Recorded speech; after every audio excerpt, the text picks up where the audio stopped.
I would say I think this has been one of those things that if we get pushback from the book on it, is people are just shocked that this isn't a fringe thing, as much as they would like to. So I'll just give you an example, and I don't mean to.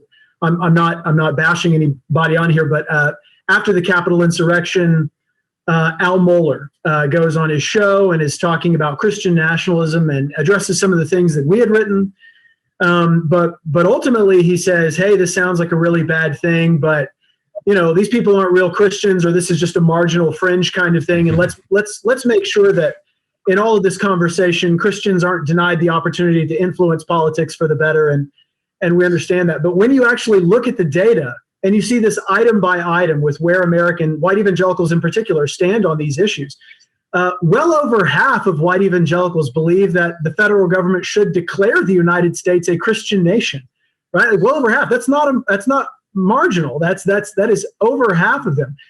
In recent surveys, and this one blows people away. In recent surveys, we've been asking Americans, what do they think about whether the founding documents are divinely inspired, like the Declaration of Independence and the Constitution. And well over 2/3 of white evangelicals believe the founding documents are divinely inspired. That is not fringe.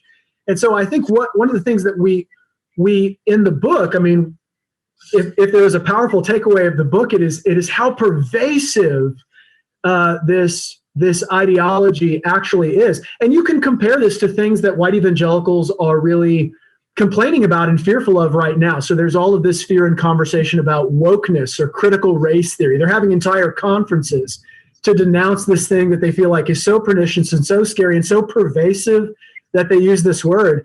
And yet, where's a measurement for such a thing? If you tried to, I bet it would be less than 5% of the white evangelical population would be characterized by anything that would be characterized by critical race theory. And yet, Christian nationalism talks about the majority of that crowd.